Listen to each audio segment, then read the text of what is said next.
what really hooked me was I was exposed to that CBGB scene, that whole scene at a young age, because Louis Beato lived up the block from me, and I was apprenticing at I had a after school job also at this blacksmith shop on Quentin Road. And Wow. that's actually a blacksmith shop that Louis and Peter worked at before I came along. So when this guy Papo heard me play on a demo tape, he thought it was terrible. And he was like, listen, you need to take some lessons, yada yada. Here, call this guy Louis. He lives on 33rd, blah, blah, blah. And this is in Brooklyn. And it turned out like we were just an avenue apart from each other on the same street. Mm-hmm. And I was, I think, 13, 14 when I started then taking lessons from Louis. And he started taking me around because that's when Carnivore got signed for their first record. And I started to come along at some of their shows at CB's, with them opening up for Cro-Mags, or at Lamore's opening up for Manowar. And I was already getting exposed at a super young age to I got a lot to show of you these much something. older people around me. I got to show you something. Louis posted a photo today, and it just so happened. CBGB one. Yeah. Here it is, right here. And I thought of you. Look, like that drum set, man. There it is. That was the thing. That was a thing of godliness. I was so enamored. Like I was a young kid going into Peter's basement when they used to rehearse in Peter's basement. I'd arrive with Louis and I'd watch them rehearse in Peter's basement with Keith Alexander. Yeah. And I got to, it was such a great exposure for such a young, spongy mind before the drugs, to absorb being around older guys that played really great music, that were already known in the neighborhood as great musicians. You know what I mean? Yeah, exactly. That's from the creek on the other side of Avenue U. Over there is that the creek is that the creek that I would see from the Belt Parkway? Marine Park. Marine Park, right? Marine Park. Yeah, that's part of it. But this is the part that goes all the way up into Brighton Beach over there. Not Brighton Beach, Garrettson Beach. Right. And it went all the way up to where Avenue U was, not far from the mall, but it was across the street from Marine Park. Right. These and what's his name that Joe Ramini is what's his that took these shots? Oh, I think that was Richard Termini. Richard Termini. Thank you. I believe it was Richard Termini, who's a nice dude. Yeah. Mike LaRoche says Brooklyn's answer to Venom. Yeah, kind of. A little bit. Oh, they were opening for Venom. Don't you remember? They opened for so many great bands back then. Yeah. So and it was great to be exposed to that stuff. While we're here, since we're here, I grabbed a couple of these shots, which are just so friggin' great. I know that your dad was a butcher, and I know you worked as a butcher as well. Yeah, and that was the family. You hipped me to these sort of the great carnivore shots. Tell us inside about the icebox. Yeah, tell us about this. Well, it was funny because every now and then I was like, Peter would ask me if I'd bring something for a show. He would go sometimes to the meat market in Brooklyn also to buy stuff for the shows. But I was starting to bring some stuff too to them, the real crappy stuff like pig stomachs that are all slimy and stuff. But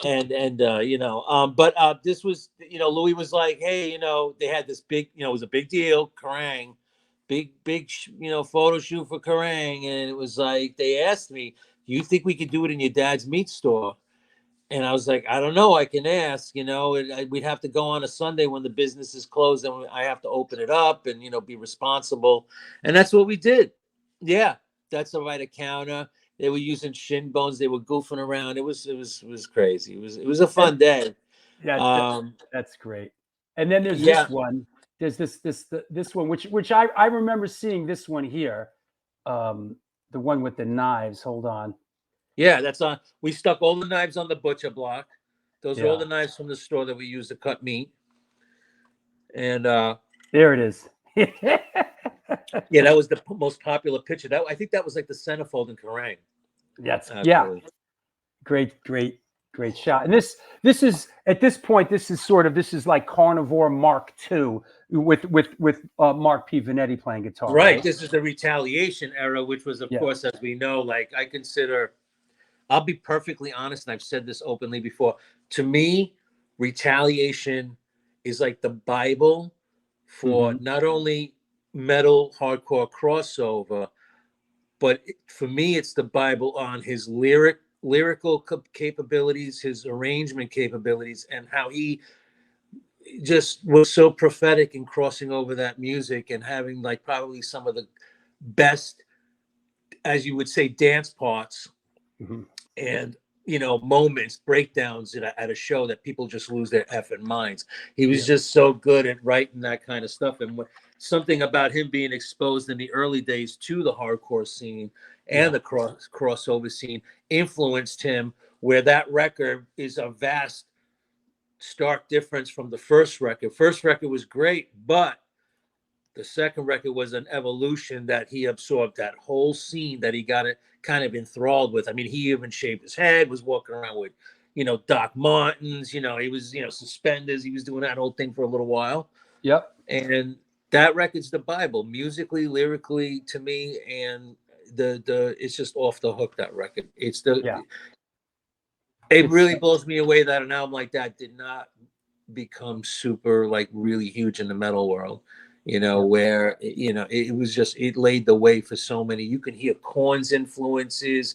You can hear all these bands that are influenced by this sound on Retaliation. They won't admit it. Yeah. But and also, of course, it really resonated here in New York. Like you said, Pete was showing up at hardcore matinees.